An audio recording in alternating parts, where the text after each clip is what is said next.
Hello Year 8 and welcome to Lesson 8 of The Lion, the Witch and the Wardrobe, and today we're going to be focusing much more on the writer's language choices, and you're going to analyse a particular piece of text and then see if you can use the very same devices that C.S. Lewis has used in order to create a description yourself. So we're going to start with this extract from where the Queen interrupts the tea party that the animals are having in the forest. And of course, if we're working within that biblical allegory where the Queen is sort of Satan or the devil, she's got to be pretty evil, isn't she, and pretty frightening. So how does Lewis use language to describe the Queen in a way to convey her cruelty and evil? So what we would like you to do is an annotation task today. And annotation is a really important skill, especially when you get to GCSE and you're learning a bank of poems and a play and 2 novels. It's really good to be able to kind of jot your ideas down and engage with the text by annotation. So if you remember, annotation is when you write directly onto the text. You might use highlighters, you might underline keywords or circle keywords, but the most important part of annotation is when you add little notes. So you're not writing in full sentences, but you're jotting down, maybe in abbreviations, just in note form, your ideas. And you might be identifying language devices, or you might be adding some explanation. You know, what is the effect of that particular word being used? What's the meaning of that word? So it becomes a text that's covered in writing for you to use as the basis of your own analysis. So this is the extract. "What is the meaning of this?" asked the Queen. Nobody answered. "Speak, vermin," she said again, "or do you want my dwarf to find you a tongue with his whip?" "Please, your Majesty," said the fox, "we were given them, and if I might make so bold as to drink your Majesty's very good health—" "Who gave them to you?" said the witch. "Father Christmas," said the fox. "What?" roared the witch, springing from the sledge and taking a few strides nearer to the terrified animals. "He has not been here. He cannot have been here." Edmund saw the witch bite her lip so that a drop of blood appeared on her white cheek. Then she raised her wand. "Oh, don't, please don't," shouted Edmund. But even while he was shouting, she had waved her wand, and instantly the merry party had been there were only statues. "As for you," said the witch, giving Edmund a stunning blow to the face as she remounted the sledge, "let that teach you to ask favours for spies and traitors. Drive on."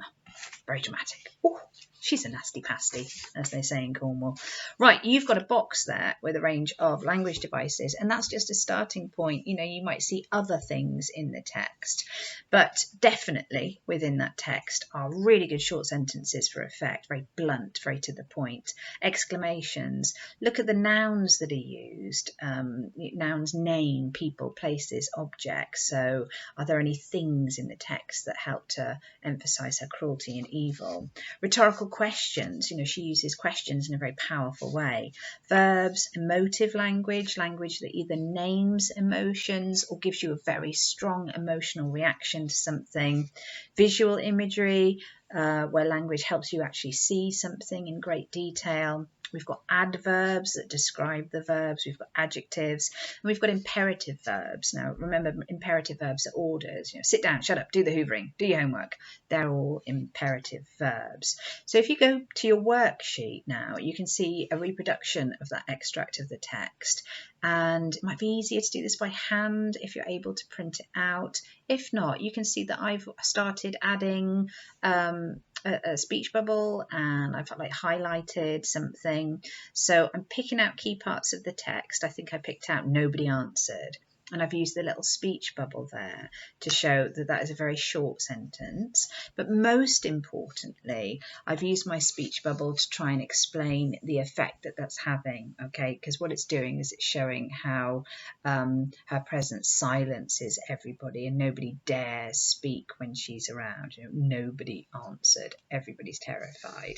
So Task number 1 is to create a really thorough annotation, and you could really challenge yourself to find all of those things happening in the text, and you might find some other things.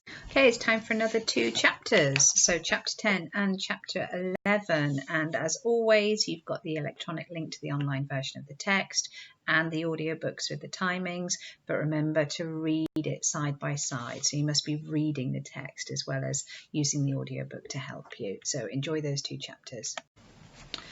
So in this really crucial part of the text where Aslan is making his first appearance, I always find it a bit strange that we don't really have a very vivid description of Aslan. It's quite an important character. So you're going to help C.S. Lewis out. Maybe he was a bit busy that day. Maybe he had to go and mow the lawn in the garden or something, and he didn't get round to writing this description of Aslan.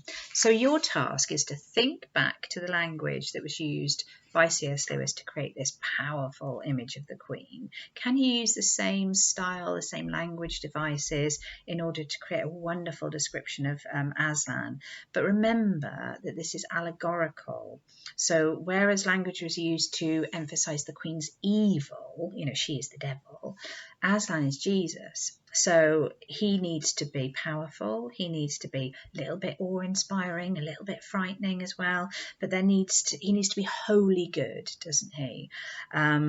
So you've got the list of the language devices again there, and you are writing a paragraph describing Aslan in lots of really engaging detail to help C.S. Lewis out. Lovely. Hope you enjoy that task, and see you next week for more Lion Witch in the Wardrobe. Bye bye.